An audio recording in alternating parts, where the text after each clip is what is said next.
Live from the internet, this is the Crystal Chronicles, your number one place for all things Final Fantasy Dissidia Opera Omnia. I am your host, Mark, and this is episode 66, recorded this Friday, August 31st, or 30th, 2019. I have in the notes August 30th, which is not a thing. August 30th, 2019. I am joined by my two co-hosts. The first is named Mino Spellgood. How are you, Mino? I am honestly probably the drunkest I've been for any of these podcasts because Fridays I either get off work early or have the day off. So I'm not used to having this much time before the podcast. Drank a little too much. Usually we do this Thursday, guys, and I'll go home, do the podcast, but I've had 2 hours beforehand drunk. So here we Here we are. And our other co-host, his name is Kreese, aka Zerank. How are you, Kreese? Clearly not as drunk as Mino is tonight. But Are you gonna drink with me, Kreese? I am sipping on some alcoholic beverages, but I'm not going to get drunk, probably. Okay, good, because you never tell me when you drink, so I never know when you're drinking with me, you know? Apparently, Kreese makes all these terrible decisions when he's drunk. He says he does a lot of impulse pulls when he drinks. But, I gotta stop drinking before pull nights because it's a terrible idea. I wasted so many gems on lightning and ash. yeah, and I just never see this side of him. I'm so upset. But here we go. Welcome everyone joining us on Twitch, and welcome all of you catching us on YouTube or Twitch later or on our podcasts. I remind you, check out our website and all the ways to connect with us, including our Discord. We have a great Discord community. Just go to tccpodcast.com and you can find all of our links to social media, our Discord, our YouTube channel, our Twitch channel, and joining us normally on Thursday night at 8 p.m. Central Standard. So on to the news of the day. We've had a lot of things happen in the last 2 weeks since we last had a podcast, including a Square Enix mobile stream. But let me cover some of the highlights from the updates, and then we'll talk about the bulk of what the stream talked about during the show, because we'll be covering a lot of those events that have already launched. So there was an issue with Android players who play the game on Android devices getting locked out of Abyss after clearing it. That has been fixed, thankfully, so you should be good to go. We've had 2 costumes. Lightning's costume has returned. I should say 3. Fran's costume we got last week. Lightning's costume had returned with a gem bundle, and Warrior of Light's costume as well. Warrior of Light's costume is the traditional warrior costume from Final Fantasy 1. So if you did not pick up Lightning's costume or Warrior of Light's costume previously, you have a chance to do that as well. They're very cool costumes. And then there's Fran's costume, which is interesting. I have all 3. How about you guys? I, of course, have all 3. And I think because we didn't have a podcast last week, I wanted to bring it up. But did we get 2 new costumes last week? Because we got Fran. No, it was just 1. I thought it was Fran and shit. It was Fran and who was the new costume? Zach's. Fran and Zach. Last month. Month we did have we 2 got new costumes. 2 new costumes last month, but not last week. Oh, sorry. I meant last month. And I was like, that's a real surprise. Because I remember when we did the podcast a month ago, I was like, oh, we're getting Zach's costume. And I guess Fran's is held up indefinitely. But we got 2 in a month. And I think that's like the first time. Yeah, we have not gotten 2 new costumes in a month for some time. I mean, when costumes started coming out originally, we did. But not recently. Yeah, the last time I think it happened was Warrior of Light and Cloud costumes coming out back to back at the first anniversary. Yeah. Did that happen? I guess so. It happened within 1 day of each other, yeah. Holy crap. That's great. Yeah. Yeah, we've had Cloud's costume 3 times, I think, right? I don't know. I can only recall 2. Me too. First anniversary and his. Yeah, because the second time you didn't get the NT weapon. We did talk about that. All right. Well, those costumes are available. Make sure you don't buy them more than once because you don't really get anything else besides those 9,000 gems. We also had maintenance that has done some new things, quality of life improvements. 2-star equipment no longer drops in normal gameplay. Hooray. Dodge has To be been... more Oh, go specific, ahead. it will drop in chapter 1, story chapter 1. 2-star equipment will still drop. Everywhere else it is. Thank you for that clarification. And I believe orbs have been replaced. The 2-star equipment is being replaced by orbs, guard and power orbs for upgrading equipment. The dodge behavior has changed. I think we've talked about this before, but there was a time when if you had a character who dodged, the other 2 characters, if you were targeted with an AoE attack from the enemy, would take basically 2/3 of the damage themselves. So instead of, somebody's doing 30,000 damage, each one takes 10,000. If one character dodges, the 2 remaining characters would take 15,000. That has been changed. So if one character dodges, the 2 remaining characters still take the fixed amount of damage. They do not take extra damage because one of your characters dodged. That's a big deal if you want to use characters, especially coming up, that are good at dodging.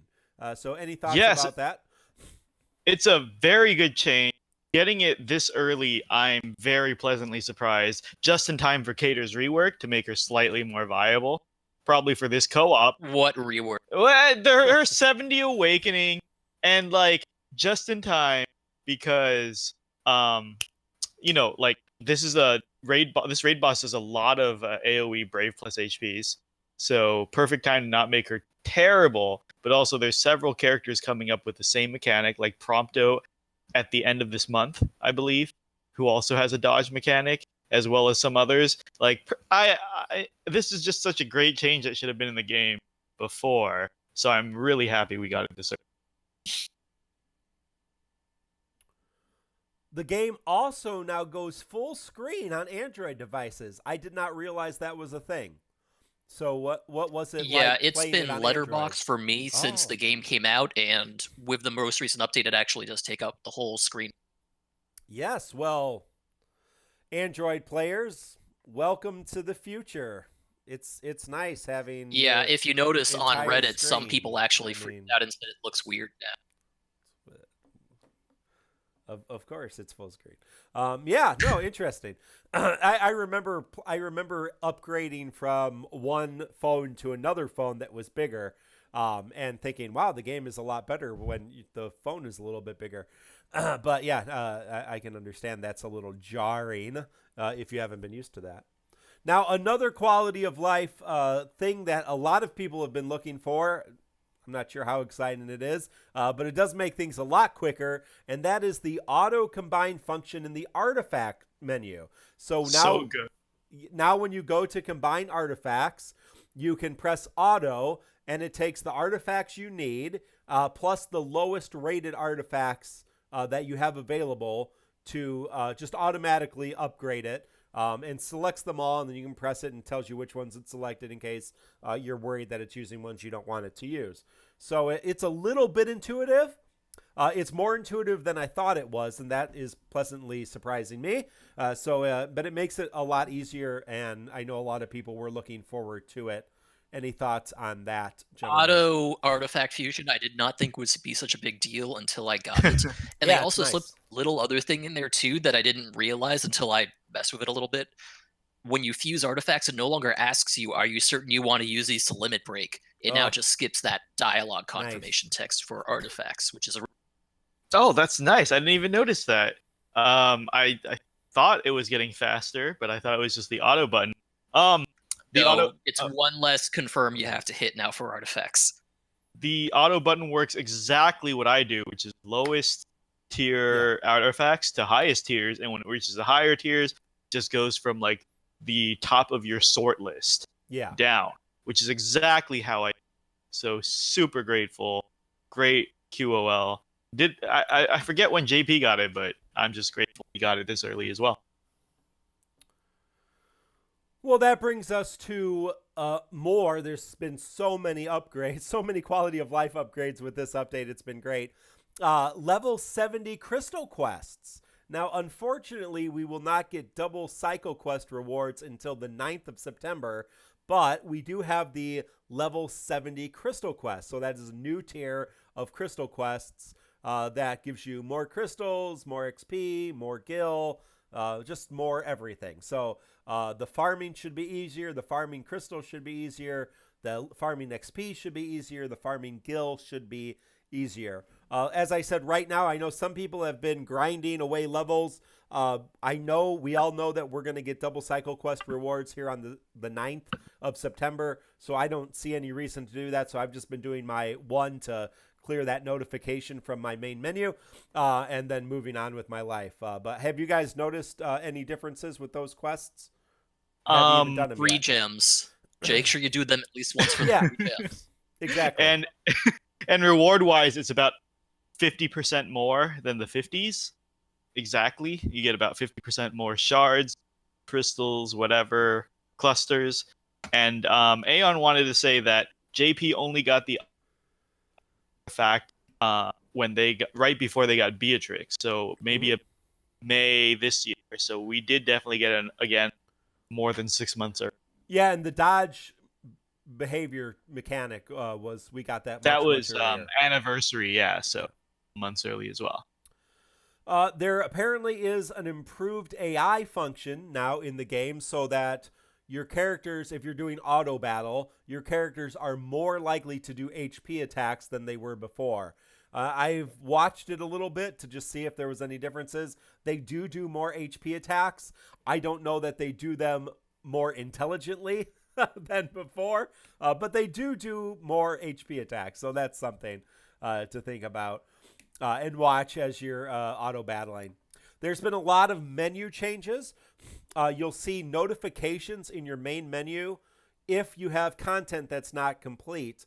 So if you look on my screen, it's not real easy to see, but I have notifications under my event because I have some of these cycle quests that I have not done yet because we've not gotten to those in the weekly draw yet.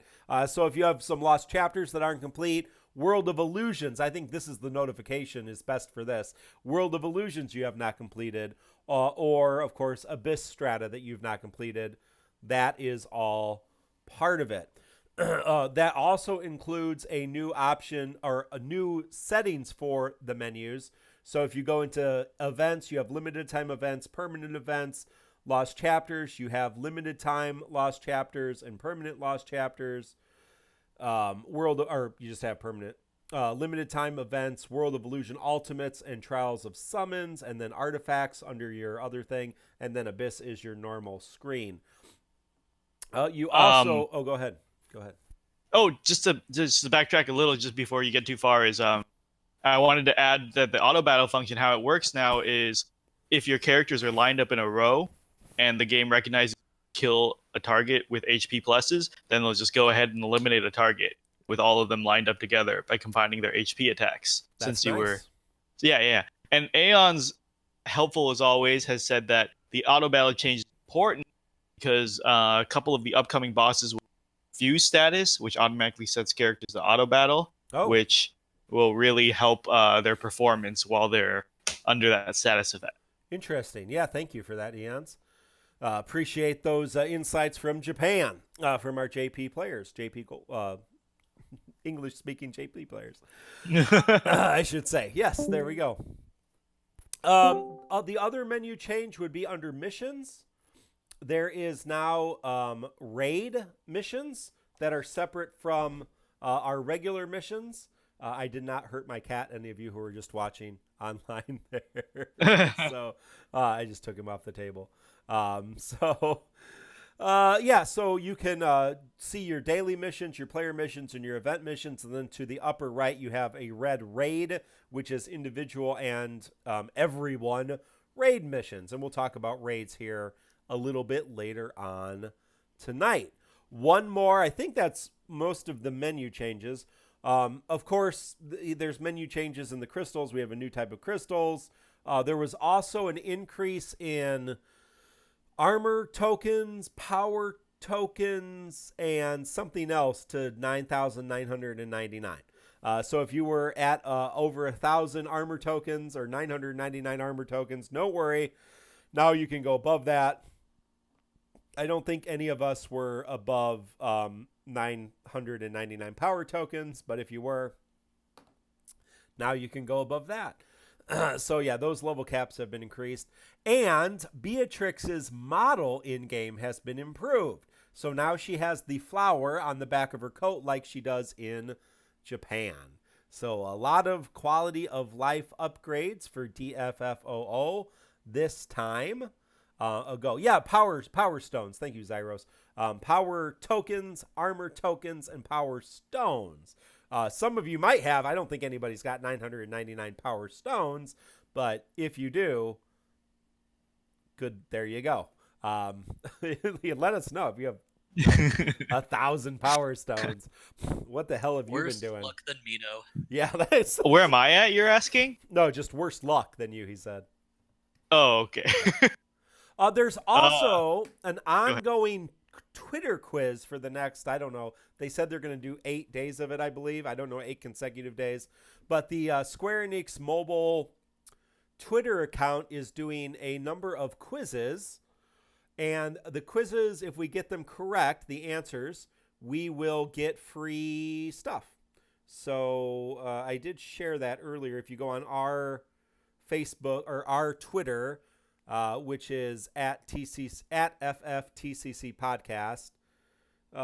Yes, from Dissidia Final Fantasy Opera Omnia, which their Twitter is at Dissidia FFOO. There is a question up there on Twitter. Which of these is not one of Squall's abilities in Dissidia Final Fantasy Opera Omnia? Answer correctly and everyone will receive 250 gems. Now, they said they're going to do 8 of those, so that's potential free gems for us. Hooray. Free gems. Great. I actually didn't expect this, but JP does it. They have this little trivia question that's super easy, and of course, I think the only criteria is if most of the people answer correct, then you're fine. By the way, the answer for this current quiz is Blade Flurry. Blade Flurry. 10% of you have not gotten that correct, but that is the correct answer. That is. I thought it was a very good. It's a very good question as a nod to the early days of DFFOO. Very clever. Yeah. Mad respect. Probably Square Enix Joshua, because since the last podcast we've been talking about localization and translation errors. Yes. So it's a very nice nod. I think that was all you. I think we can thank Mino. No, it was Kreese. Kreese brought up Kreese the he was the one that was subjugating talking power about it. for Iridia, yeah.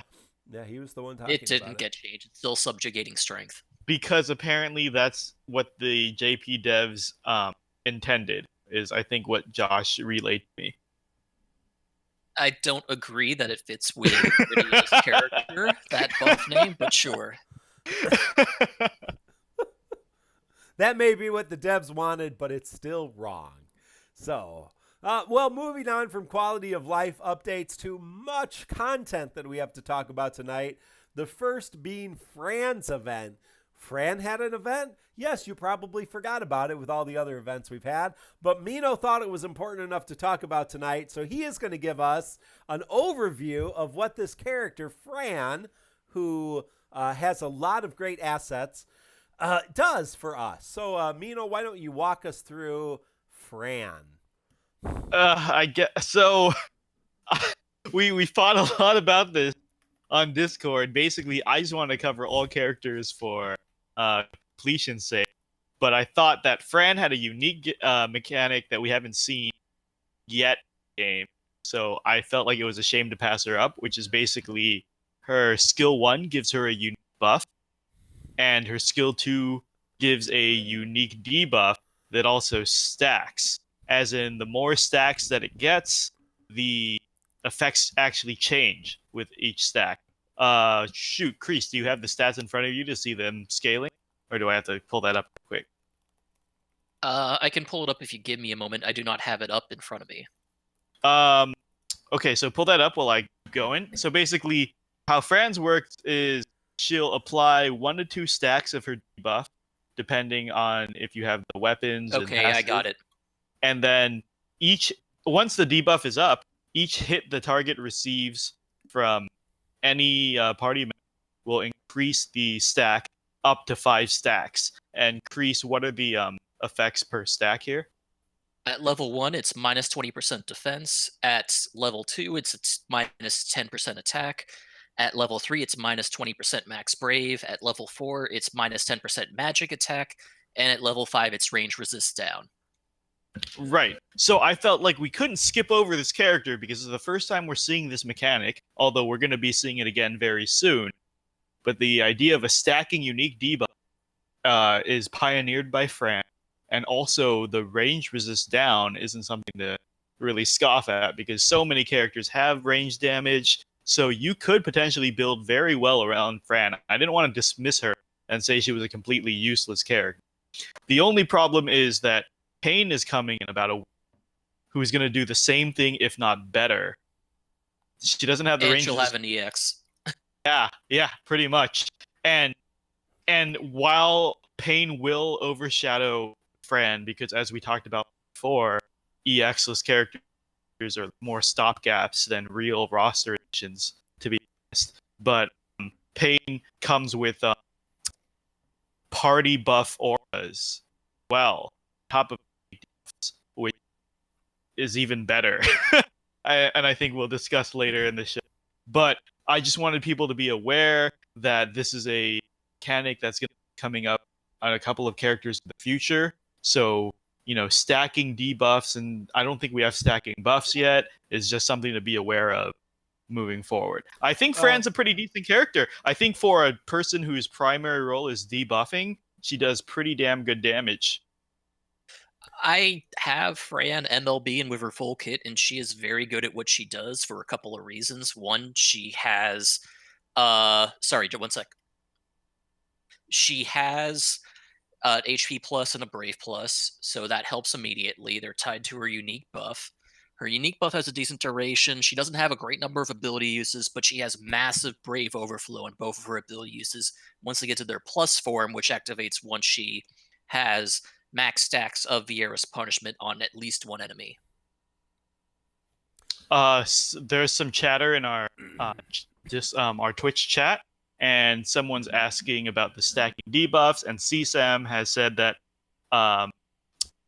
what's her face? Sabin had stacking debuff before, but with Fran, anybody can increase the stacks, and with Sabin, it's more like the same debuffs are getting increased as she increases the stacks, whereas Fran's gaining different abilities while it increases. So that's the difference.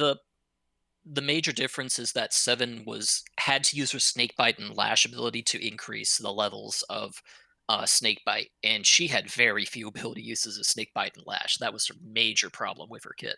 Mm. Also, Snakebite and Lash was locked to one target at a time. So is this basically, right? Like her debuffs, I mean. Oh no, Viera's punishment can go on anyone. Yeah. So what I meant is with all debuffs, which I want to talk about later, a lot of these strong debuffers only apply to one at a time, but you're right. Snakebite can only be on one target at a time, whereas Viera's debuff can be on multiple targets, yes. And Whip Kick is an AoE, so it can apply to all targets at once. Yeah, that's great. The Whip Kick does that, the AoE debuff, and then anybody can, any of your AoE characters can then hit and up the debuff even more. That is a nice way to do that. Pain does not have a stacking debuff. She has a stacking buff. You're right. So I'm saying, you're right. So it's a similar mechanic. Just like Sephiroth, there's a few others who have the stackable buffs. But I mean, with hers again, similar to Fran's, as it stacks, gains different ability. It gains different stuff, right? Every stack of Pain's. Right, yes. Pain's, what's it called? Dress Sphere. Yeah. But that's a discussion for next week, right? Or she's not even going to be in for our next podcast. But Pain's a character I'm very excited for, and I want to talk a lot about. So I don't want to use up too much time before she comes out. Skipper. That's what you need to know about that. I'm kidding. I'm kidding. Send your hate mail to minospellgood@gmail.com. We do want to go over the battle compilation for the Cosmos battle. We did have some TCC challenge videos. Do Chris or Mino, do you have those up? The challenge was do not use Ash, Lael, Renault, Iridia, Sarah, Vayne, and there were a lot of winners of this. I'm just going to go through the names quickly because I don't have all the videos in front of me. Holiday Night, Bakary K, Quest, Strafe, Ganro, Levy XX, Jin Lee, Mathematician PSC, DFFOO, So GL, or Scott Ong, Vayne Novus, Giabki, Kem Sniff, Strange Vision, Boy Kazif, Inkwelder, Tetsumi, Jab 1000, Blob DFFOO, Slide PH, Firez, Talut, Amen, and Arolai. So what you're saying was this was not our most challenging Cosmos battle. I'm very happy that we have so many participants. Good job, everybody. On a slight tangent, Macnell was talking about the current TCC challenge running right now with the Atlas Cosmos, and basically we're saying like this is probably time to retire the TCC challenge because these fights are very forgiving, and clearly there's only so many characters we can ban before because as I think we've said before, going forward in Cosmos, every character that releases from point, every character that gets an update or a new character is meant to be Cosmos viable, and you can clear any Cosmos with. So the game balances at a point where no one's really punished for a bad pull. So maybe like we can't just restrict a handful of characters and call it a challenge now because there's just so many viable characters. We will say that the reason we chose these specific characters to restrict for this event and this Cosmos fight were because those were the top 6 characters being used at the time we decided on the TCC challenge, and we did not want to restrict too many characters and make it impossible. Yeah, so the TCC challenge for Atlas is Cater, Yida, and Zaz. So you have to use those 3. So good luck with that. But thanks. It is fun to see all the different compilations. Someone was just asking me about Abyss, which we're going to move to next. And so I jump on to Macnell's Call to Arms, look at the videos that have been submitted by all of you great people, and say, hey, do you have this guy? Do you have that guy? Try this combo, watch this video.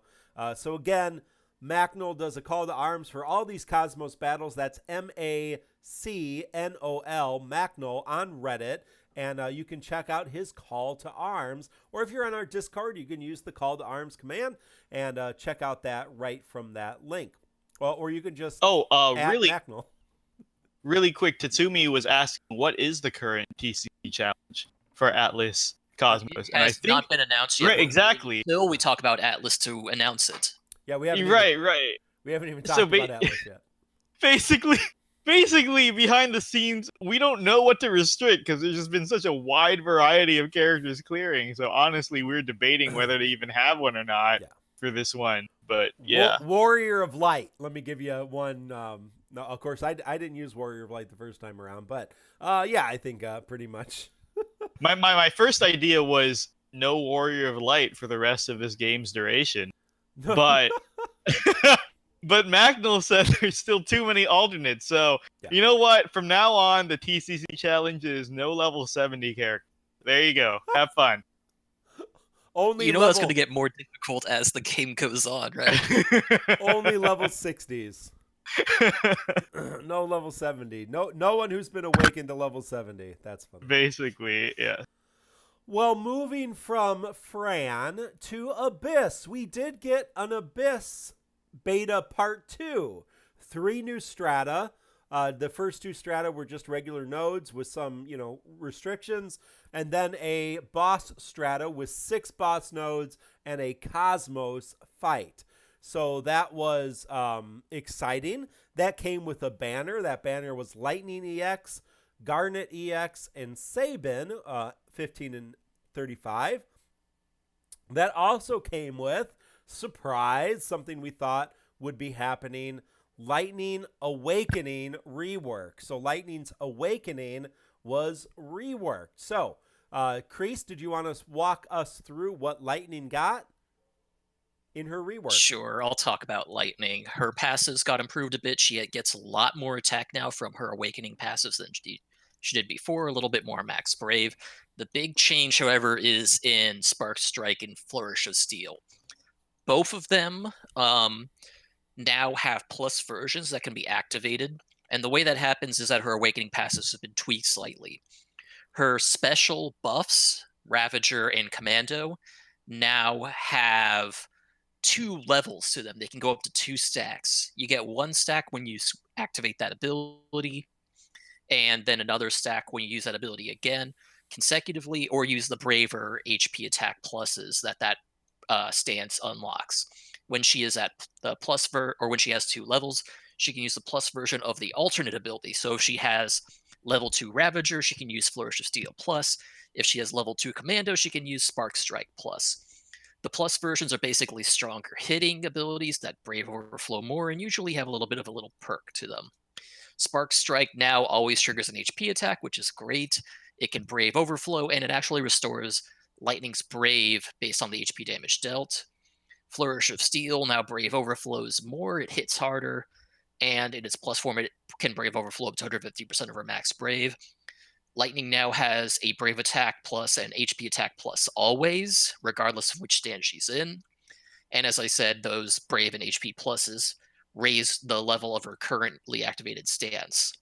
So overall, she got a huge number of boosts because you combine these with the extra ability uses to Spark Strike and Flourish of Steel, and the fact that she gets free turns and free ability uses from her EX ability Army of One and turn delay with Army of One, and she's a total monster.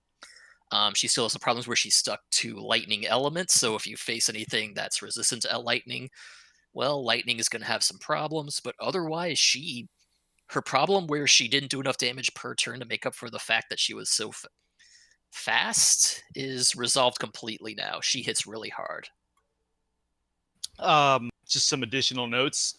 Spark Strike with an HP attack is godsend, especially because it's such a strong Lightning Brave plus HP now. Probably the strongest one we have. And I've always really liked Lightning's kit. And as a speed character, the only time they ever get knocked out of relevance is when their damage doesn't keep up anymore. So a simple damage and longevity boost, and suddenly they're back in the game full speed. So I'm really happy for Lightning. Besides this, when her rework released in Japan, she was basically dead on arrival, which is basically, I think it was near the end of the year, basically. So it's about 3 months early, just like Bart's reworks and the other early ones we got, the Anchored, etc., that gives them new life that they would have otherwise not had. The fact that she came before the 70 awakening waves started instead of multiple waves in helps a lot because she's still relevant at this point, and she's really strong for what she does. She'll be okay facing the first couple of awakening waves probably. Yeah, and add on that relevancy, Kane, I got a lot of good use out of Abyss, and I'm sure I will in future Abysses too. He's actually very strong for this era. A lot of people keep forgetting about him, but his early rework has made him very viable. I kind of want to try the Atlas Cosmos with him, but also I'm very mad that Sabin was a featured character banner. I see Holiday Knight in chat. Hello, Holiday Knight, a very big veteran to the community that I don't hear much. He was on Dean's tier list crew. We are big Sabin fans. Sabin was a featured character. This Abyss had 0 knuckle mission. Like, why was he even a featured character? I thought I'd be able to use him, my MLB Sabin, and feel special. But he did nothing. No, I think there was barely any Black Crystal quests and 0 Knuckle quests, so I have no idea why he was even on the banner. Tatsumi's saying there was one. There's one. One. I don't even think it was like a black fist. I think it was just like any fist. No, yeah. Wow. So, yeah, so it sounds like Kreese pulled and got Lightning EX. It took a lot more gems that I should have spent on it, and I got another copy of a Garnet EX on the way, which I had to sell because I already have it MLB. Yes. That is painful. This was not a good banner for me, and I still pulled on it because I was drinking. Yes. Well, the lessons we learn that don't learn because we keep doing the same things over and over and over again. But lightning is good, and Garnet's still around, so there you go. Go ahead. Used Garnet for the Abyss fight, Nice. and it was not pretty. I mean, she got me through, but if I'd used any other green or staff user, I think it would have gone better. Yeah, I think that's appropriate. I think that's 100% appropriate. Yeah, she got me through, but it was not pretty. So, yeah, the final Cosmos is a green crystal user, a sword user, and a staff user, which of course would be Garnet and Lightning. That would be your green staff and your sword user, and then somebody else. Pre-awakening, much harder. A lot of people did use Lightning. A lot of people did several other things. There's about 67 up on the video guide. I think the call to arms. I think the video guide will be coming out soon. But with the awakening, that does sure up a lot of different things. I used Warrior of Light, Shantoto, and Agrias. So that went fairly well for me, although I probably could have used Renoa, except those three are so slow.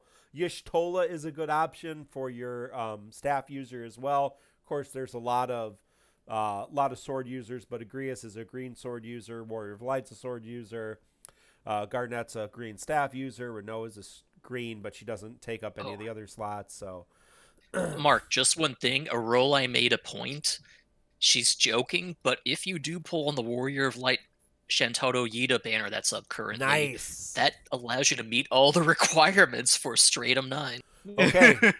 Well, that sounds like a TCC challenge. Warrior of Light, Shantoto Yida, complete, Cosmos, Abyss, Beta, 913. So that's I think that's your Abyss TCC challenge. Somebody make that happen. So if you were looking for characters to help you with it and you did not want to pull for Lightning or Garnet, there you go. Much better banner. Hold on a second. I got to look because I think, unfortunately, I think Yida is one of the few characters I do not have a 35 CP for. Yeah, I Tundra Star in chat is saying, well, if you bring Warrior of Light and Shantoto, they make it pretty easy. I was going to actually just call out Mark right now because I believe he posted his first clear was with Shantoto and Warrior of Light going to the Abyss Cosmos. It was, yeah. And he's like, wow, I can't believe I got this on the first try with the new power creep character. Of course you did, Mark. Come on. Warrior of Light and Shantoto are so strong right now. I don't have her EX, though, so. Her EX is honestly crap. Her EX helps, but you don't need it. But yeah, so yeah, they are helpful. But I did get all the score requirements, yes. Yeah, but yeah, Yida's there. I think it would be difficult with Yida. So I don't have her fully awakened. I don't have her 35 CP. So somebody try that. How that goes. We'll get into Yida a little bit when we get to the 70 awakenings, but Yida's really fast. She wastes turns. Again, all of these characters, we're talking about awakenings, reworks, our own Crease, a.k.a. Zerink on Reddit, Xerink on Reddit. He does analysis for every character. Our friend Inkwelder and the Tonberry Troop, many of whom are hanging out here and on our Discord, they do infographics for each of these characters. The Broadway Saiyan in his analysis showcased those, which I thought was hilarious. We'll talk about that. And of course, 40, the Broadway Saiyan, does great character analysis, as does Josepher on YouTube. So those are all on YouTube for you as well. And I think Lids87 has been doing some character evaluations too. So our friend Lids, who is on Discord, doing some good videos on YouTube as well. So if you're looking for information about characters, we're going to be talking a lot about characters here in just a second. But that's where you can find all of that information. So without further ado, let's get to the thing that we really want to talk about, which is level 70 Awakenings, the first wave, and some rework. So, who wants to walk us through the basics of the Awakenings? I guess I'll let you. Oh, go ahead. Okay. Yeah. I was gonna say, if you were gonna take some characters, because I thought we were just gonna default to Kreese. I kind of wanted to cover Shantoto, but I also wanted to interrupt. Oh, because Aminosa in chat, I was gonna ignore it, but he's been very persistent throughout the night, and he wants to really enforce that it's pronounced Ida, as in like the letter E and then duh. And I think he has a real chip on his shoulder. He said this like 3 or 4 times tonight already. So Yida. But Mark, who did you want to cover? Yida, actually. No. Okay, perfect. No. Okay, I was going to talk about the basics of level 70 Awakenings before we actually talk about the characters. Oh yeah, go. Because you might not be familiar with, okay, what is a level 70 Awakening? Because I think it is exceptionally complicated for something that could have been far simpler than it is. So, of course, an Awakening to level 70 is very similar to an Awakening to level 60. It takes a new tier of crystals, high crystals, right? We had high shards, now we're at high crystals, and we'll get high clusters or whatever. A new tier. They're high crystals, I believe. High crystals. Yeah. A new tier of crystal that we start with a very limited amount and we'll get up. Now, as you awaken them, I'm not going to go through all what you need to do that. You can figure that out on your own. You get 10 more levels, and with those levels, you get bonuses to your stats and some more passives.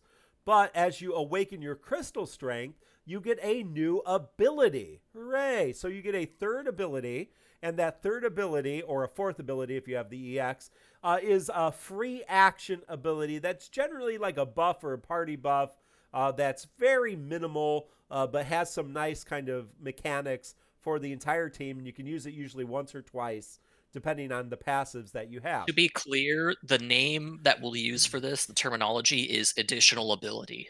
Okay, good. That's what it was called in JP too. So there's no disconnect. Unlike, say, what was the term that they changed? Yeah. Oh, right. Unlike like special synergy, which I guess was completely made up by the fan base, and special boosted. So we're using different terminology. Additional ability is consistent between both versions. So now we, talk to. So at strength, crystal strength 65, you get your additional ability. At crystal strength 68, you usually get a very good passive or a decent passive. And at crystal strength 70, very small stat boost to 2 stats that either applies personally or to the party, depending on the character. And then at level 70, crystal strength level 70, you get an extension to your additional ability, which will give it basically, like, for example, Warrior of Lights adds a bravery regen to the party. Very cool, but nothing spectacular. So the passives from level 70 or 60 to 70 are not nearly as impressive as the passives from level 60 to 70, but you do get this additional ability. I think you mean 50 to 60, Mark. You said 60 to 70 twice. Okay. Yeah. 50 to 60 gave us very, very good passives. 60 to 70, not as much, but we're getting reworks along the way. I think someone did the math on the subreddit. It's about a 10% increase in base stats for characters. That's good. Yeah. The stats are still like the level up stats are the same, which is a big amount, but the passives you're thinking of are slightly reduced, but they're still there. Because for like the 50 to 60, the passives are like plus 40% attack in Ember, and now it's a little more subdued. But yes, but they're all stacking with everything we have. Now, if you want that additional ability to be better, you need a new thing called a Bloomstone. Now, a bloomstone, or is that what the actual thing is called, or is that what you use to get it? They are called bloomstones, yes. So a bloomstone, there's a whole new menu. If you go to your token exchange, you find the bloom token exchange. And you get bloom tokens, they're these silver-looking things, through various events. We've gotten a couple in the Cosmos, or in the Atlas raid, excuse me. And you can use a bloom token to get a bloom stone. You only need one bloomstone per character, and that gives you an additional passive for that character's additional ability if you fully limit break the bloomstone, which you need. What are those stupid 60 things called? bloom fragments. You need bloom fragments, 60 of them, to fully limit break your bloomstone. Until you do that, your bloomstone's not doing anything. So until it blooms, you're not getting anything from the stone. And when it does bloom, you get a special passive, which will basically increase the use, the potency or the use of your additional ability. So, for example, Warrior of Lights. Sorry, just before you go into this, Mark, I just want to say that it's a lot simpler than it sounds. Basically, when you do co-op events, you get special tokens that you can trade in for what equates to an armor piece that you can't actually equip, kind of like artifacts. You max limit break it, and you get a special passive that can be equipped on the character to improve the additional ability. And the only difference is that you use special items to upgrade it. So for example, the passive for Warrior of Lights is all resist. That's his additional ability. All resist up growth. All resist up use +1. All resist up effect duration +2. So the reason they're doing this, you may think this is stupid. Why are they doing this? Well, each of the abilities, your first ability, your second ability, have passives that come from equipment. A 15 CP weapon, a 35 CP weapon. So the only way to give a passive for this new ability was to create a new type of gear, which is this bloomstone. Now, thankfully, the bloomstone is not behind gacha. It's something you can get by playing the game. They're not super rare. They're rare right now, but they're not super rare. So it does seem a little bit convoluted, but I think it does make sense if you really stop and think about what they're trying to do. I mean, they just need more things for you to collect, honestly, because throughout garbage time, it's like, do I want to pull on the most recent EX? No? Then I'm not doing anything today or like this week. So they just had to increase the things you had to collect, which is very normal gacha stuff. But in terms of bloomstones, I think there's never really, the shortage is never really a problem. I think right now you can get 3 bloom tokens from the current raid. Potentially. I only have 2. Oh, no, I haven't done the whole raid yet, though. Yeah, I don't have 4 million points. So we can talk about that. Yeah, I've gotten 3 bloom tokens. I used 1 on Warrior Light, and I still have 2 in reserve. Nice. Somebody's been doing co-op. I've been playing Pokemon Masters. So, let's talk about the characters. So we have a wave of level 70 characters, and 3 of them got a rework. So of the characters, we have Warrior of Light, Shantoto, Laguna, Cater, Ida, and Zaz. So, who you forgot Saz. You said I said Zaz. I said Zaz. Oh, okay, sorry. I must be laughing. No problem. So let's start. Let's start with the big one. Warrior of Light is who everybody's talking about. Kreese, you want to take us through Warrior of Light? Sure, in 1 second. Do you guys want to rank these awakenings, or is that even not worth it because there's such a huge gap between some of them? I think okay, look. If we're ranking by most used according to the game, like which, because the game had missions of using each character a certain amount of time in the Cosmos or in the raid itself, and I mean it wasn't even close, but this is how I would rank them. Well, according to the game, it was Cater last, Ida second, Or is it the other way around? Either way, they're very No, close. Cater was the bottom. Yeah, Cater last, Ida second, Saz third, Laguna I'm doing it opposite. Sorry. Cater sixth, Ida fifth.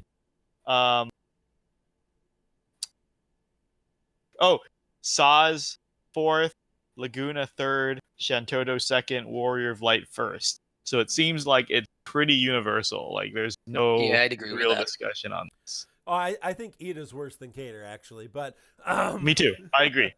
I agree. But I mean, So come on. We know the meme effect of Cater Yeah. and how much memes affect this community. So I'm not surprised that Cater is yeah, not being touched. there's a big jump between Warrior of Light and Shantoto, and there's a big jump from Shantoto to Laguna, and there's a big jump from Laguna to all the rest of them. It's oh, not, come on. Big jump between Saz and the rest. Let's give him some credit. Yeah, Zaz is Saz slightly is definitely better. the best out of the non-reworked awakenings. Yeah. Oh, goodness. Yeah, so obviously Warrior of Light is the winner of this awakening wave. What did Warrior of Light get, Kreese? A lot of things. Oh my god. What didn't he get? Let's keep it brief. If 1 to 2 sentences per skill, you could manage that. Maybe. Basically, his awakening passes have been improved, so his defense goes way higher. His attack and max brave go way higher while he's buffed. With Shining Shield, it now raises party brave by a larger margin. He gets a unique buff called Light's Will, which is a party buff aura that raises attack and max brave and grants brave regen. He has Shining Shield is now AoE instead of single target, so he raises the party's brave by int brave for multiplying it again. He performs a single target attack with Shining Shield now, so Shining Shield is amazing. Yay! Also, while he has Light's Will active, he gets access to a Brave Plus and an HP Plus, which have the basic perks you'd expect. 2-hit Brave attack for Brave Plus, raise Brave based on int Brave before an HP attack for HP Plus. But if all of his allies have shields active, and he has a shield active himself, he gets a Brave Plus Plus and an HP Plus Plus. Brave Plus Plus is a stronger 2-hit Brave attack. HP Plus Plus does a single Brave hit before the HP attack and can Brave Overflow. Throw Buckler also applies Light's Will now. He can Brave Overflow on the attack. It doesn't much stronger than it was before, but that doesn't really matter. It also has a Brave Battery based on his Int Brave attached to it. Oh my god, it's really strong. It's not very strong, but it's strong for a tank who's supposed to be very defensive, let's put it that way. His additional ability is Resist Up All. In its base form, it reduces Brave damage taken by 20%. If you do the extension, it also grants party or brave regen, and Resist Up All's Bloomstone makes it so that it lasts up to 5 turns and has a second use. Basically, Warrior Light's problems where he was really slow and took a lot of time to set up and wasted a lot of turns not doing damage and just setting himself up are gone. He sets up in 1 turn, he deals damage in that turn. He has very good combat longevity with Brave Plus Plus and HP Plus Plus.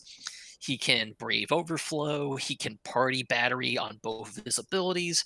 His EX ability is his worst ability now, but it's still useful because it restores party HP if the party takes damage. He's really good.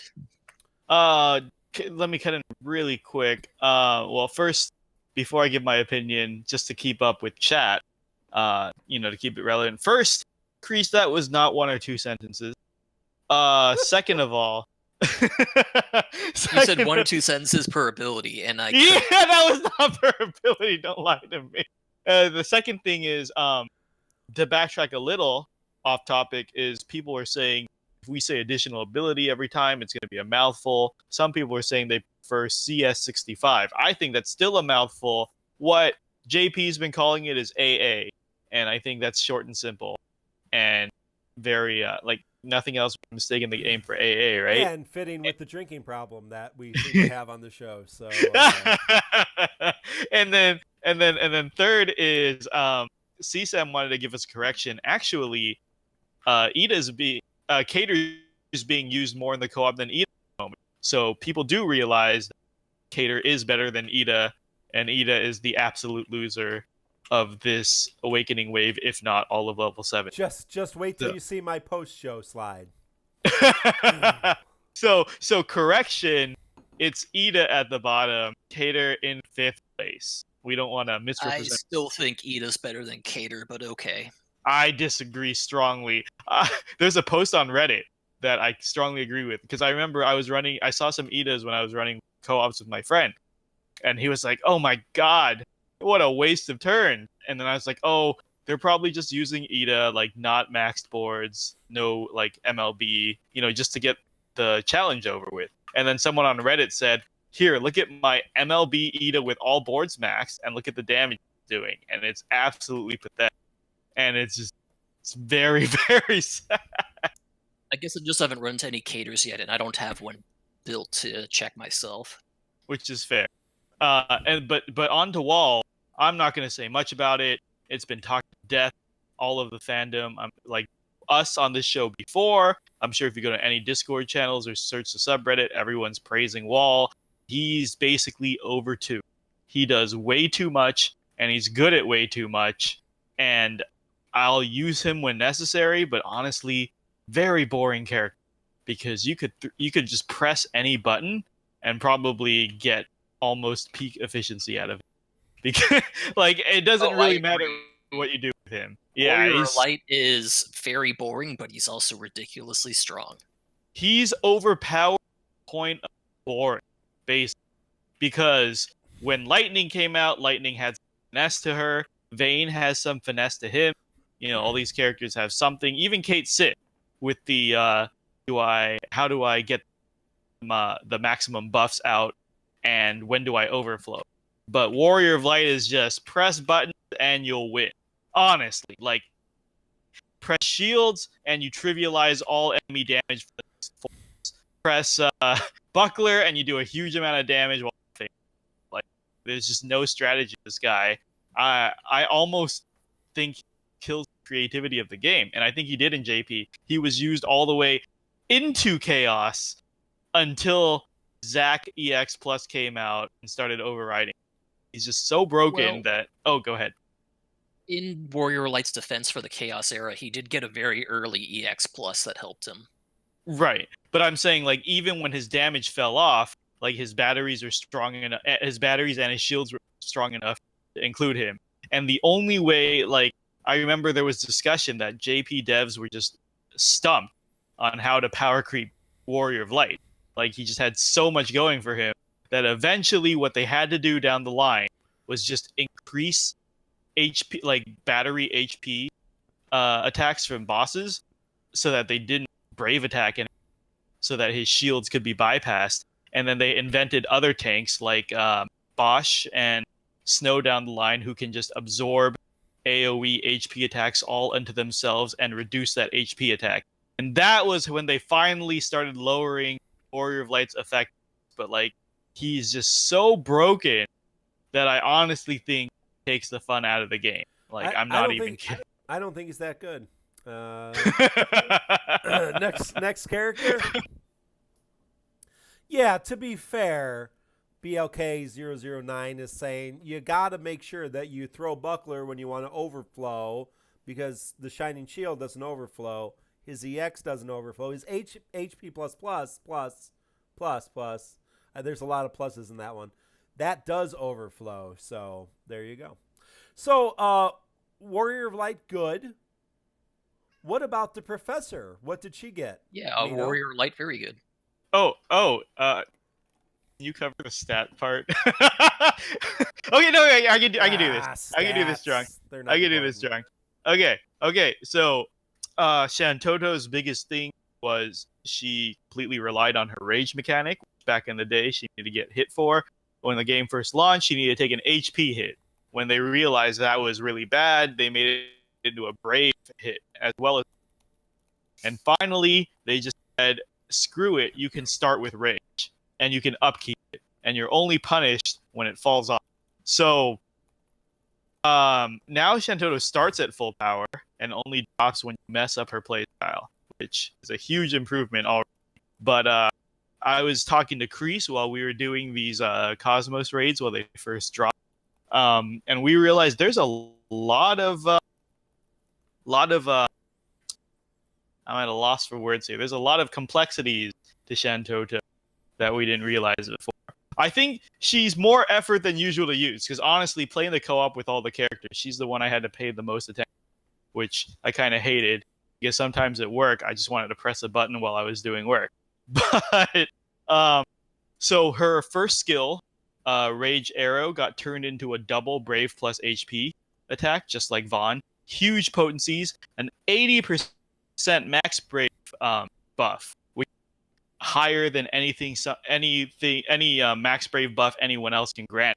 Because I think Saw's caps at 70, right? Because my friend plays Saw's, we run co-ops, and my max Brave always overwrites his. So I believe 80% is more than anyone else can grant her, which is really nice. Double Brave plus HP means she's basically another Vaughn in function, except locked to the wind element, for better or for worse. So I think she's a pretty good support character, because you can just call her in and spam 5 of those, or you can use her EX to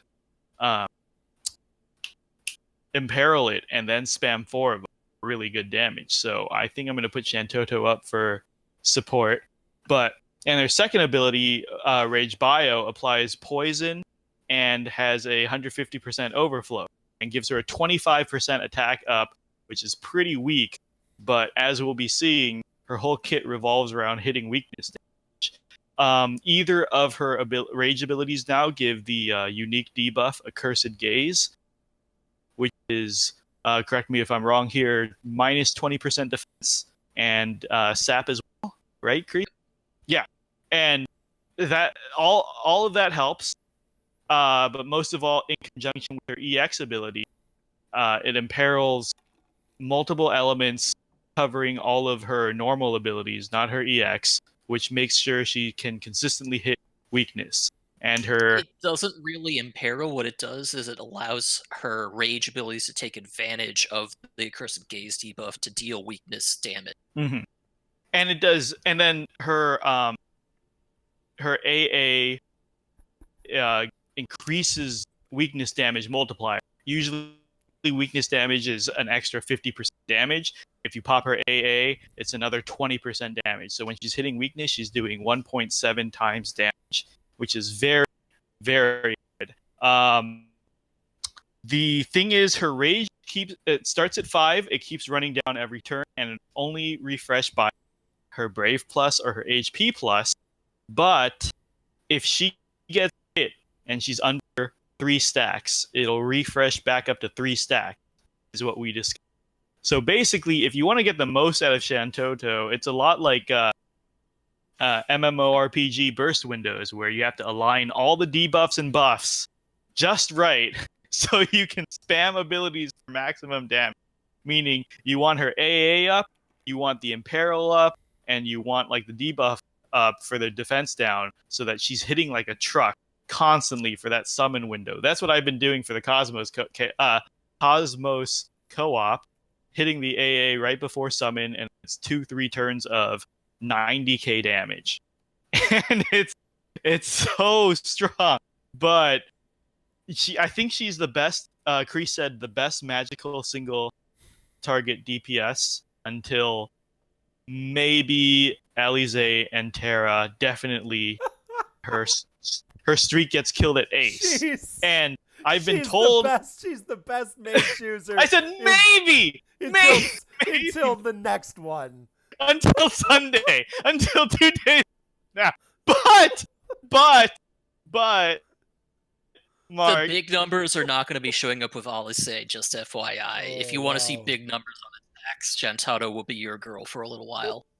Okay, so Yeah. the triple break members, such as Xenon, they say that Shantoto has never been seen outside of the raid, and I want to try to prove them wrong, and I'm calling for the community to help because I'm a bad player. Better players than me, prove that Shantoto can beat Cosmos past this, because some of the more prominent JP players are saying she was never seen again after this raid and was completely irrelevant. I refuse to believe that. She has to be at least viable for a couple of Cosmos. No freaking way. But Irulai says she's stepping up for your challenge, and honestly, from my experience messing with my Shantotto that only has her 15 and 35 CP passives, she is ridiculously strong right now. She's doing a lot of damage. Like 50k HP damage per turn. Strong. Yeah, no doubt. 50k. Well, I'll try it outside. In Synergy, it's 90k. Sure. Well, I don't have her crystal strength above 61, and I don't have full summon boards and such. So she's yeah. There's a lot of potential. There's a lot of potential. Artifacts, summon boards, and what's the other boost? Her EX ability and hitting more weaknesses with it. Yeah, I don't know a lot, but there's potential there. And I mean, there's a post later if we could talk about how much of a difference these summon boards and AFs actually add up to. But yeah, like I think down the line it's gonna be like you can't. You know how Kreese in your evals you're saying assume MLB. I think in the future when you judge characters you gotta say assume max boards and decent artifact. Yeah, I kind of assume. I usually take the numbers based on base kits and compared to the other people's base kits and just assume what will happen once you have the stats from boards and artifacts. So I don't really take those into consideration. Like I don't do all the math out in the background saying, oh, this will do this amount of damage. I just kind of make the assumption. Here's what the potencies are. Here's what her base stats are. Here's what her buffs are. This is what you would expect in a comparable environment. So I look at that more than anything. Aeons, and I'm also very wrong in some cases. That's fair. Big of you to admit. Aeons is in chat saying Shantotto comes back at EX Plus with Kamlanot, but otherwise, please prove us JP players wrong before then. So she is solidifying the opinion that Shantotto is dead on arrival. So yes, please let us global players prove JP wrong. These smug snakes. We certainly have many times before. So that challenge thrown. That challenging vein event that we just went through. Yeah, come on, challenge. The 4,000 characters that we brought to that. I think all 98 characters were represented in that battle. No, not quite. But we do have some more characters in this Awakening wave, including the man with the machine gun, Laguna. I'll go over Laguna since you two have done so well here.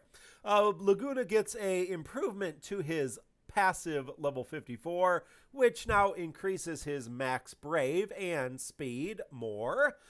Grenade extension now has been changed to increase the number of hits Grenade does to 3. Triggers an AoE HP attack after use. HP damage is split equally among enemies, so now that's doing an HP attack and doing more hits. Shotgun extension increases the number of hits to 2, does tremendously more damage. Stolen Brave can overflow to 120%. Well buffed turns Brave Attack into Brave Attack Plus. Brave Attack Plus is a 2-hit ranged attack that has a high turn rate at 180% potency. Then he also gets a couple other things. He gets, first of all, debuff damage up, which is his additional ability, his AA. Increase his own brave damage dealt when attacking a debuffed enemy by 20% and raises party max brave by 20% for 4 turns. So a pretty good self-buff there. Let me just cut in here quickly. The raise party max brave is tied to his extension, which you can't get for a couple of events, so keep that in mind. Correct. So that is... While we're interrupting, chat's saying her volume's coming a little low across stream, Mark, compared to me and Kreese. I don't know if it's ob settings. Yeah, well, it probably is, because I am always set lower than you guys. Okay. Let me set it up here a little bit. I was also probably speaking lower. Ragnarok Buster is his EX ability that gives him Manly Charm, max brave 20%, brave damage dealt 10% per debuff on target. Hooray. For 8 turns, that's the self buff he gets, the unique buff, frame buff. It does an 8-hit ranged attack, 400% potency, followed by an HP attack, overflows up to 180%. 10%. So Laguna gets more potency, gets better attacks, gets a few buffs to his lacking Max Brave. But I think at the end of the day, still comes up a little short. I will say his EX weapon and EX animation, very, very cool. And he's not useless as a debuffer. He's just coming on the heels of some really good debuffers. You know, Sarah with her auras and her crazy unique debuffs, Fran with her unique debuffs, and now we're going to get Pain with her debuffs. So I think Laguna just comes at a bad place, very truthfully. I think if we didn't have good debuffers before him and good debuffers coming on his heels, we would have a different conversation about Laguna.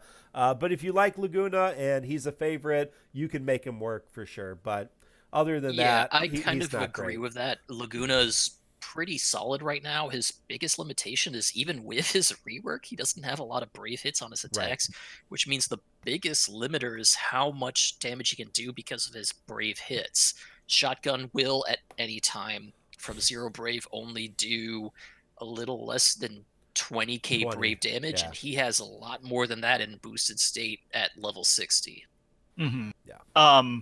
To add on to that, chat seems to be agreeing with you, Mark, that Laguna is not a bad character. He just has very strong competition. It doesn't help that we have a time traveling debuffer as well in Titus. Yeah. I mean, I thought his debuff potencies were stronger than they're stronger than I expected. I think he's pretty good for an AoE debuffer, and Xenon's chiming in as well. He wanted to add a correction to our earlier statement, but Xenon's saying keep in mind that Laguna is AoE debuffs compared to his compatriots, which I think is fair, right? The Sarah Fran and correct. Sarah are debuff? both AoE debuffers But yeah, too. Fran and Sarah do AoE debuffs. So Laguna also batteries a little bit. So he has his niche. He's not great, but he's a good stopgap. And Xenon correct says he means brave hits are AoE. Is that Yeah, change Grenade does do brave hits. I don't shotgun, think I I don't guess. think Laguna is bad. He's just not particularly great, and in a single target environment, he's gonna fall behind. But Xenon wanted to correct. Well, while Chad is arguing about GL versus JP based on our incendiary comments, Xenon wants to say he wants to correct that it's not that Shantoto was dead on arrival. It's that she looks very good on paper, but just did not see many, if any at all, use in JP. As in, there's no videos, not many of their JP Patriots used Shantoto. So either way, Shantoto went largely unused, but I still uphold the challenge. GL, let's see if we can use Shantoto in some of the coming cosmos. Well, at least a month's gonna last. We know the variety of completes in the English-speaking Japanese playing community, not very varied. So At least for the community we can interact with. That's exactly what I'm talking about. Yeah. And I think they were also using searchable JP videos on YouTube as a reference as well. I guess there's no Shantotos in a lot of those. No, right. No, and that's one of the reasons that we continue to talk about the Call to Arms, because it has bridged that gap. So, I'm not concerned about who thinks what character is or isn't good moving forward, because I think we're going to find use for a lot of characters. Obviously, some characters are better than others, and you can already see characters like Laguna are just a little underwhelming compared to some of his competition. Now, once we get Alice, Terra, a couple other mages, or even comparing Shantoto to mages we do have, it might be a good comparison. But I think compared to the mages we do have, she is doing a good chunk of damage. So yes, I think that's the problem, is that we get a lot of mages very frequently, and damage is a lot easier to power creep than support. Yeah, and I was just gonna say, to pull it full circle with Laguna, I don't think he's a bad character. Are there better options? Sure, maybe. But I think moving forward in the Cosmos era, it's all about what you get. Like, not always pulling for meta, but just if you have Laguna and no other debuffers, he works just fine. Same as like the Shantoto and the mage role, maybe. And it's Yeah, just like what Mino's saying, yeah, I agree completely. Laguna might not have everyone. the strongest debuffs of his types, but he has pretty good versions of them. They're about minus 50% to all the stats that he hits, which is attack, defense, Yeah. and speed, which are the important ones you want to hit. Right. Everyone's very serviceable. So it's not, you don't have to have the best of a role. You just have to have serviceable of a role and see what happens. Especially if we get more like GL exclusive heretics, or down the line, you know, the much rumored chaos, far ends of the dimensions, permanent heretics. It's all about just having multiple options, not necessarily just the best of the best. Well, we also got 3 other characters who do get level 70s, but don't get reworks. No opinion. Creed, can you cover these? Kreese, do you want to tell us what these 3 schmucks get for their additional I'll cover abilities? the most complicated one first and then work down the line. Cater, I will do first because she got special artifact passives, very similar to Sarah, kind of, and Vivi, which is a better comparison. First artifact passive is Blizzard Rock triple slip charge, which I apologize if it isn't the proper translation, but it gives her an extra use of Blizzard Rock and triple slip when she has it equipped. And she also has buff attack boost up 2-star, which raises her attack and max rate by 20% while buffed. So she probably wants a lot of that buff attack boost up where possible to raise her attack and max brave all the time. The extra ability uses are really nice, not as mandatory, but will be very helpful. And what else she gets is her new additional ability, which is Blizzard Shot. I joked in my analysis that Blizzard Shot is actually better than Blizzara Rock. I don't actually know what the potencies are, but it's a 2-hit magic attack with an HP attack that raises her evasion and grants her Enchant Ice with the extension, Blizzard Shot extension, which is more brave hits than Blizzard or Blizzara Rock does. So there you have it. Upside is that after using Blizzard Shock with the evasion up, and triple slip, and all of her weapon passives, she should theoretically be at 100% evasion, which makes her decent at evading of attacks, but she doesn't have a provoke, so she can't actually be an evade tank. So there you have it. That's Cater. Any thoughts from you two before I move on? No. It's a nice bag. Nope.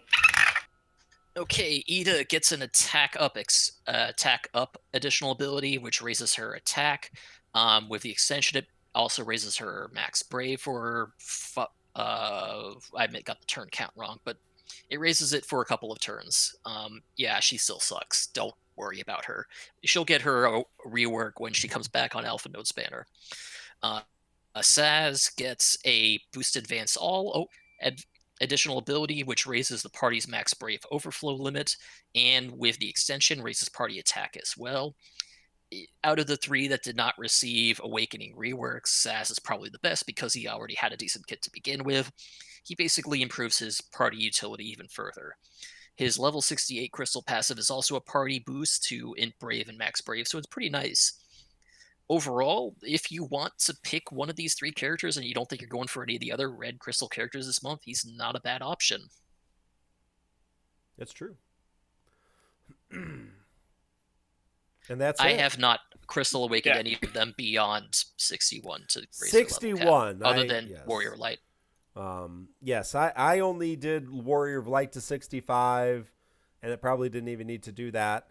And everybody else 61, so they can get up to level 70 at some point in the future. Eminosa says in chat, all my reds are for Alice, and I'm in agreement with her. Reds. I am also going for Alice this weekend. Yes, there was some talk. I think maybe in Josepher's video, he was like, yeah, Shantoto's really great, but Noctis is coming in a couple weeks, so make sure you're careful about how you're using your high crystals if you wanted to unlock Noctis's additional ability. So there's also the problem that Zac Crystal Awakening is coming right after Noctis too, so you have 3 very solid black crystal characters that you have to choose from.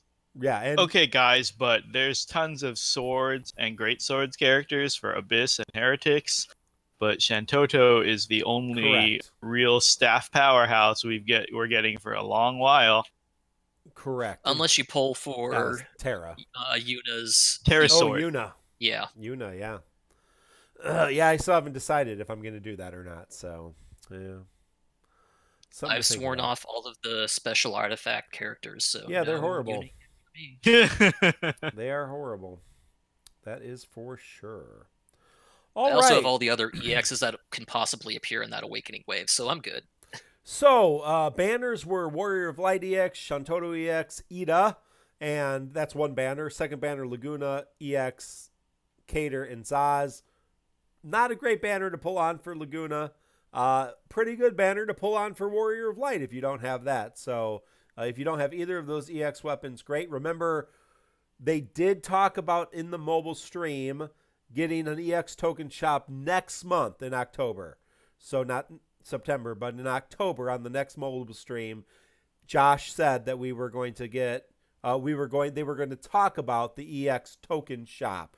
So hopefully we will have the ability to pick up some of these characters like Warrior of Light or Noctis, etc., Y'shtola with the token shop. So if you want to hold off on Warrior of Light EX till later, you can do that through the token shop, or you can wait till Garland's EX and he has his EX Plus with Garland's EX Plus if you want to draw on that banner.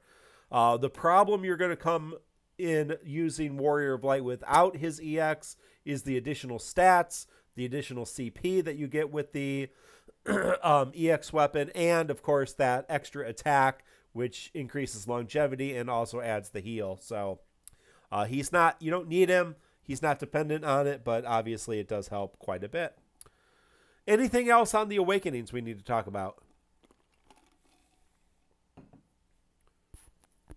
Gentlemen? Kreese, anyone else? No? For the Awakenings, I think we're done with Awakenings for now, right? Yep. All right. Let's go to Atlas Raid. So we got our first raid. This is a collaboration event, which seems to work much better than our collaboration events previously, where we are all doing co-ops to do damage to this big boss. His name is Atlas. And as we beat him, we get more rewards. And the more times we beat him, the more rewards we get. Now, we actually get points individually, and you can get mission rewards up to 4 million damage done to Atlas. You get damage by doing the Cosmos co-op and by bringing synergy characters to the event and by clearing it faster, I believe. But the more synergy characters... Just to clarify, yes. So what happens is that each difficulty of the co-op has a base amount of damage you deal to Atlas when you complete it. That is multiplied by the number of boosted characters up to 4 times the damage, and by the number of missions for that co-op you meet in that completion up to 2.5 times the multiplier. So I believe on the Cosmos you can get 200,000. Is that the highest you can get, or can you get higher than that? Correct. If you meet all the mission requirements and bring a full boosted team, you get 200,000 on the Cosmos. So although we're not getting tokens because there's not a token shop, we are getting Idojas, and you get either 5 or 8 of each Idoja for the Awakening Wave, and additional the 4-star ones, whatever they're called. But if you bring the synergy characters, the boosted characters, you get more points, so you have to do co-op less, basically, or you add to the overall score more. So it is worth it to bring the synergy characters if you weren't, for some reason, because you hadn't awakened any of them, or you don't have any of them, or you didn't pull on any of these banners. So we did, however, get regular fights, a EX battle and a Cosmos fight. I did not think the Cosmos fight was very challenging. There was one boss. I did it before I had awakened any of the new characters. I brought Vayne, Kistis, and Sarah. I don't know that Atlas got a turn. So when you have one boss, there's a lot of turn manipulation in the game. I'm sure if you go back and do the Cosmos with Warrior of Light, it's much, much easier. Did you guys do the Cosmos? What did you think of it? Do we need to talk about it? We've already said Mino and I did it while drinking the night it released because You were drinking? Yeah, I was drinking. Why didn't you tell me? Because you make a big deal about it You're when I supposed tell to you. tell me. You're supposed to tell me when you drink. So that's the deal. No, I don't have to tell you. God. Okay. Well, yeah, like we didn't even pay any attention. We were just trying to rush through it to get the co-op. I did it with Warrior of Light, Vayne, and Lightning, which was a suboptimal team I learned because Vayne steals all the breaks from Lightning, so Lightning doesn't get it. And I think everyone's just been saying this is more of a punching bag / DPS check than a real fight, honestly. Yeah, with a friend Quistis, it makes it a lot easier to get through that, no matter what team you bring, as long as they're semi-competent. And it's not too challenging. He does damage, but he doesn't do a huge amount of damage. It's healable if you bring any small amount of healing, or you can just delay him. And the co-op, so this is our first Cosmos co-op. I was concerned that it would be a little challenging, but I have not had any problems doing this with random people online. That's good to hear, because from what I've heard, the difficulty comes when people are running two or more Warrior of Lights, which seems to be a very common problem. The best, what were you going to say? The best score that I've gotten on this is 3 Warrior of Lights. So, really? What's the best score you've gotten? 600,000, I think, something like that. Okay, that's better than anything I've seen. Okay, well, I stand corrected. He's so fucking broke. Yeah, you basically so 1 Warrior of Light shields, 2 Warrior of Light throws their bucklers, 1 Warrior of Light shields, 2 Warrior Lights throw their bucklers. That's how that works. If you aren't familiar, yeah. So, it would be a little nice to have a little bit. The thing of is, with diversity. 3 Warrior of Lights, your Brave She is a little low, but honestly, it's not that big a deal because you're killing it really fast. You can also, if you summon train, you kill them really quickly in that summon train. I think the biggest issue Mino and I had doing it just blind was making sure we met the score requirements with just random characters we were bringing. Basically, all we figured out was we should suck. That's it. That's the after we did that, we got the score. We were just like delaying this summon. And Mina was letting Shantaro lose her rage. It was... But we had this great run. I wish we got it working on the emulators where Kreese he did his turn. He's like, oh shit, I should have summoned. And then I was right after and I did my turn. It's like, oh shit, I should have summoned. And then we got, sorry to whoever was. It was your friend Mino. Okay, I'm not sorry. No Escape is saying all the casual people gave up the game. That's why the co-op's so easy.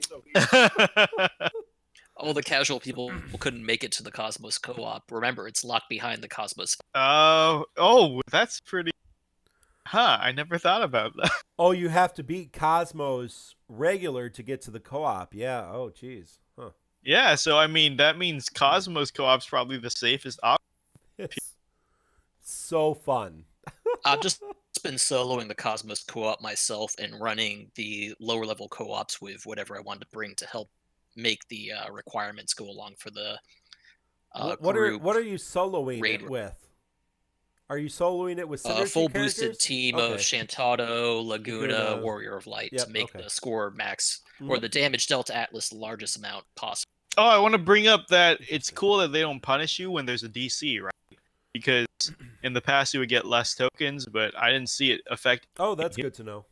Yeah, when somebody... I mean, it would affect a Doga tokens, but yeah, that's about it. Slight PH is asking in chat if I got Laguna's EX. No, my Shantaro and Laguna are not running with EX. They just have their 35 CPs. Warrior Lights carry. Right, so I'm saying like this is what people wanted, honestly. Very minimal punishment for DCs or anything. So Kreese soloing it, he barely loses anything. You miss out on 3 to 6 Adogas. Nobody uses those anyways. So, what do you think of this raid mechanic or this raid event compared to other community events like, what would we call them? Beatback challenges. We had several shows about this recently. Do you It's think whatever. do, Oh, do go you ahead. do you think this is Sorry. an improvement? Is this the step in the right direction? Is this what we should have been getting all along, or is this just more grinding garbage? What do you think? Crease. Any thoughts? It feels like an undershot compared to the recent beatback challenges we've had. Like it's a lot easier to meet the requirements because within 2 days we've hit all the community requirements except for killing Atlas a few more times, which we'll get within another week. That's not a challenge. That's not a huge thing. We've already hit all the key rewards we want, and nothing's locked behind it content wise. And the only thing slowing us down from getting all the high crystals is that some of the high crystals are delayed based on days after release. So every night we're getting more high crystal unlocks available for doing the co-op as an individual reward. Yeah, So I think it's a smarter way attention of to doing that. it by timing it out a little bit, but not making them huge amounts of work per night. I think the pacing's really good. This is what it should be, honestly. I think co-op community challenge should be last a week tops, maybe not even. Basically, I don't want to have to worry about this by the time the next event rolls around. Like maybe it'll last into like Alize LC, and that's fine because the LCs are done pretty quick. But like by the time the next co-op comes, Wednesday with Porum, I'd rather focus on that. So I think like the Beach Bash wanted to last a very long time, 2 weeks or plus. Or I want this. I want co-op challenges to last less. To be honest. So I think this pacing's good. It addresses a lot of problems people had, which is one, being punished for DCs, and two, just a harder co-op challenge to do with friends. So this addresses all of that, and it doesn't replace the character event co-ops we're going to get. It's just in addition to, I believe, once a month or every other month, but like additional content is always good. More options. Thank you for reminding me of I will Porum's say that horrible co-op that I don't have any characters to bring for. Sorry, go ahead, Crease. I will say that completing the individual rewards is going to depend on your skill level. If you can do the Cosmos fights, you're going to get through them really fast. And if you cannot do the Cosmos fights, it's going to take a lot longer to get those rewards. Luckily, the individual rewards are stacked in a way that it's least punishing to not make the tip top scores because they're all armor tokens, which are plentiful. Whereas the more important rewards, such as the high crystals, are at the lower tier of HP damage thresholds for individual rewards. So you'll be getting those pretty fast, even if you cannot do like the EX or Cosmos fights regularly. Aminosis asking, who is Synergy Forum? I believe it's Palom and Yang. That is correct. Palom, Yang, Alice, Porum. Oh, Alice. Oh, Alize, there you go. A lot of people pulling for Alize will have a great character. I think I have her max limit broke without her EX, so I'll bring her. Yeah. So no, if you can do the Cosmos co-op, you're talking 20 to 40 co-ops to be able to do that. If you can get 200,000, it's 20. If you're only getting 100,000 each one, it's less than that. So probably in the realm of 30 runs, and you'll be fine. Which you'll probably want to do if you're grinding artifacts for Shantoto or Warrior of Light, Laguna, or Cater. Right. I wanted to say, as somebody who hates co-ops, the possible 5 to 8 Doja drop each clear is a very good incentive. I can't pass that up. I feel like it's interesting. I feel like they gave that us because they already announced that we were going to get the artifact shop instead of just getting artifacts now. We're actually going to get a shop later this month where we exchange tokens that we get from co-op for artifacts for Idojas. So I feel like this is just kind of sorry, this one isn't giving you that shop, but here's a whole bunch of artifacts to make up for it. So I'm fine with that. I thought that co-ops aren't changing. It's World of Illusions that are changing.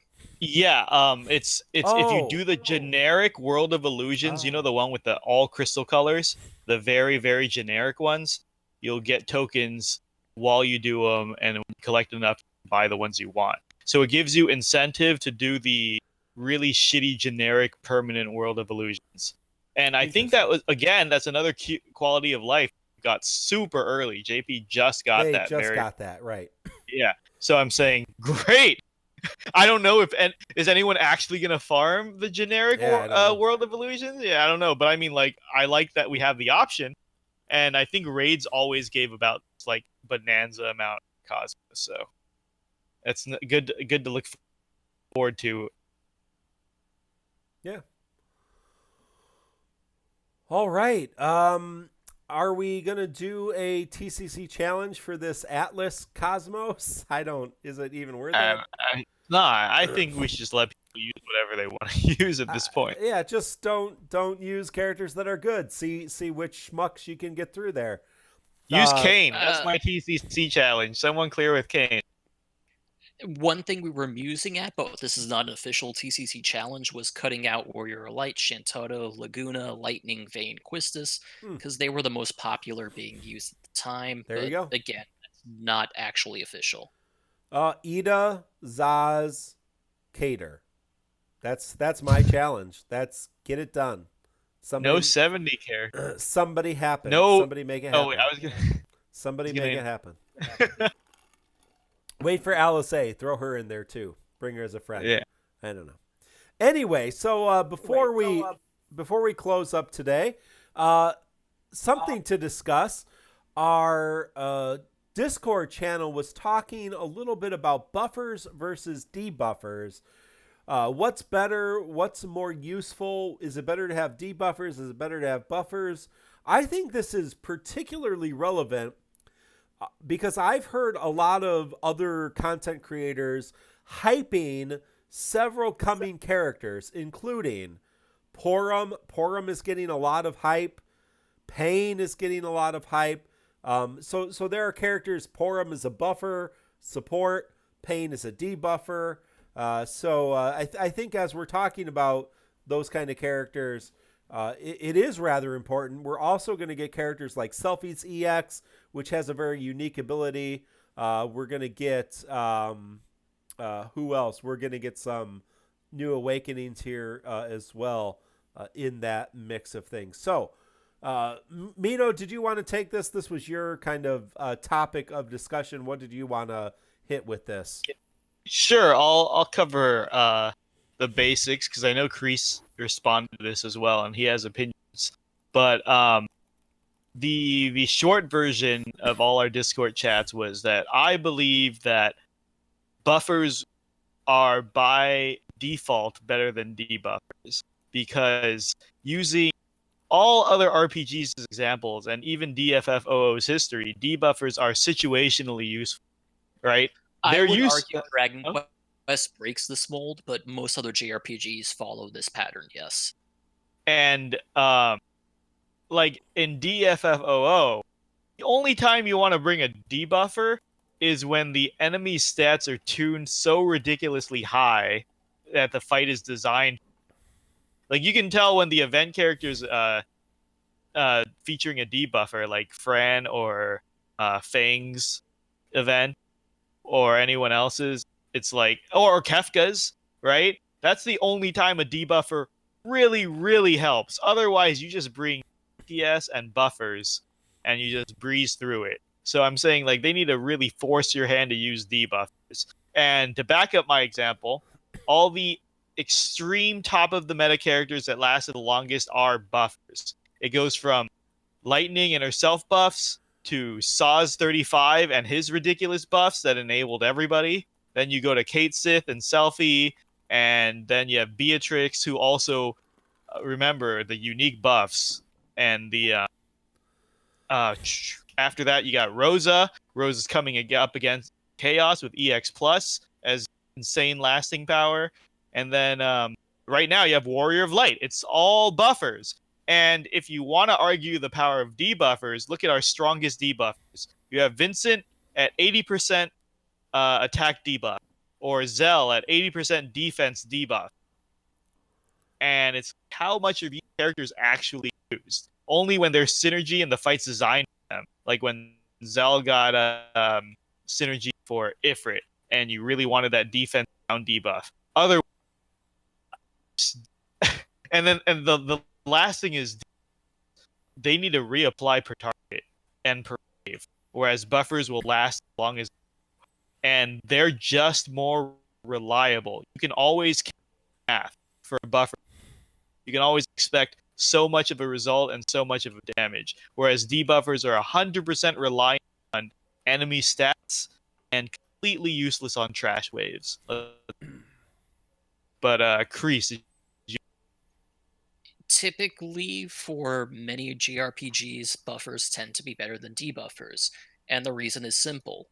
It is harder for enemies to counter buffs than it is for them to counter debuffs inflicted to them because they can just be immune or resistant to the debuffs, as compared to them having some way to negate or counteract the buffs that are applied. And the example I used, which some people said was a bad example, was Final Fantasy X. Later in the main campaign, not the extra content, not the post game content, but in the main campaign, most bosses and most even regular enemies become immune to a lot of debuffs. And that includes the status reducing debuffs. They cannot cancel buffs, which means Tidus's speed ups become very useful, Yuna's defense up becomes very useful, Orin's stat breaks are useless, Waka's debuffs are useless. The only thing they can do is deal damage, which cripples them, and it really screws up the curve. And for DFFOO, the way it's been designed, buffers are not countered, except in very few instances, like the Tiamat fight that we sometimes see in some heretic events that can cleanse some debuffs from or some buffs from you. And for that reason, buffs tend to be better than debuffs.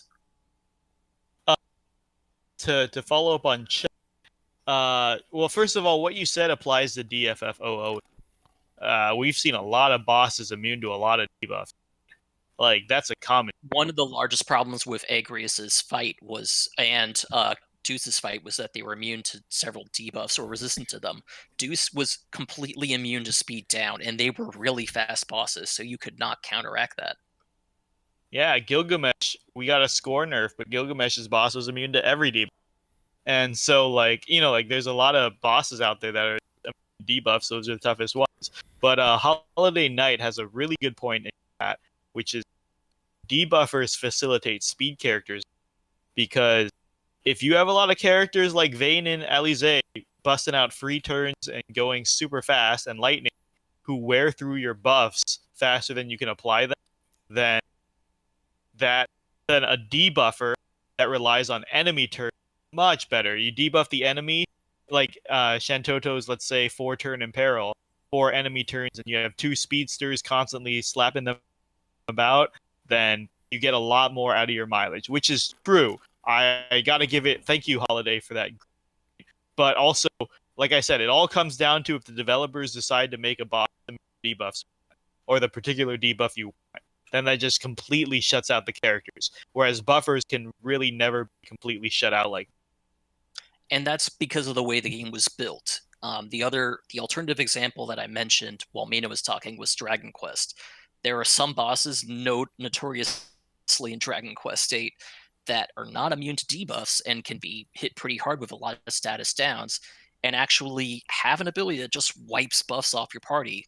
So debuffs become king there because of the way the game was designed. DFFOO is primarily designed with debuffs being able to be resisted and buffs not really being able to be countered.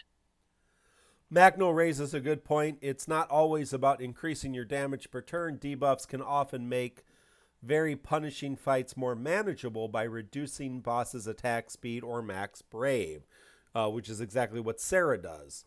Okay, but is that needed now that Warrior of Light is here? Not necessarily. Yeah, I don't know that the debuffs are ever particularly needed. I think it comes down to style of play. So I told you in my original run of the Cosmos fight, I brought Vayne, Sarah, and Kistis, which is all control. So there's really no buffs. There's some party auras there. And there's really no DPS. It's all about control. And so if that's your play style, if you would rather play a team that's all about controlling your opponent, that's a particular play style. Obviously, if you brought 700 other options in this particular fight, you have a lot of different things to do. So, yeah, Kistis is debuff and controller, but yeah. All right, well, I think we're coming to the end of our time tonight. There's a lot of other things to talk about, including this, which is we're going to move to looking ahead, including this accelerated schedule. For the last several months, we have gotten 2 lost chapters and 2 events per month, 2 character events, with some other things spattered here and there. Usually 1 awakening wave when we are having the awakening waves. We have not had 3 lost chapters since, I believe, December or maybe February. January. So it's been over half a year. And so this next month, September, we are looking at not only 3 lost chapters, but also 3 character events, because there was an additional character event that was not talked about on stream, I believe, added to the calendar. So we're looking at 3 LCs, 3 character events, and 2 awakening waves this September. So that seems like an accelerated pace than we have been moving at. So there's a lot of speculation about why that is. I think that's a good topic for another week that maybe has less content. But here, this first couple weeks of the month, we're going to have a lot of content. Alice is coming very soon on the 1st. Porum on the 4th. New character event Porum. Act 2, Chapter 4, For Someone's Sake, with Pain adding to the game. The 12th will be Noctis's LC with his EX and Rework in level 70. Then on the 15th, Sync's event, character from type 0. She's number 5. And on the 18th, we're going to get our second level 70 Awakening Wave. And that will include 7 Ferris, Terra, Ramza, Zach, and Yuna, with Ramza, Terra... We're expecting Awakening reworks for Terra, Ramza, and Yuna. Terra, Ramza, Yuna reworks, Ramza, Terra, Yuna, EX as well. The characters that get the EX gets the characters with the EX gets the reworks. The other characters just suck. But Zach's going to be still very powerful, and I think poor Ferris is going to be left behind a little bit. But that's going to be a fun awakening wave as well. Anything else, gentlemen? That's all for me. That's all for me, too. I mean, we've only spent an hour and It 45 minutes. It is a chock-full episode. I'm grateful for the break coming next week. It's just an LC and the character. Oof. Just an LC. Oh, by the way, I'm glad they moved the events back to Wednesday. So class. Nice. Yeah, that was thoughtful. Thank you, Joshua. Thank you. Working with our schedule. Appreciate that. All those letters really paid off. So, all that stuff that I kept sending Clacy and Joshua really paid off. All those bribes. Appreciate that. So, if you want to connect with us, if you are listening on Twitch, you've just come joining us, you want to listen to the rest of the show or catch previous shows, go to our website, www.tccpodcast.com. That's www.tccpodcast.com. You can find all of our shows. You can find links to all of our social media and find out how to get in contact with us. You can watch us on Twitch every Thursday night, 8 p.m. Central. That would be Friday morning, 1 a.m. UTC time, or later on YouTube, or download us as a podcast on any of your favorite podcast apps or programs or whatever you podcast on. Come hang out on our Discord. We hang out there and do a lot of fun things during the week. So, for myself, Mark, for Mino Spellgood, for Kreese, a.k.a. Zurink, this has been episode 66 of the Crystal Chronicles, recorded on August 30th, 2019. Until next week, we wish you all the best. Good luck and goodbye.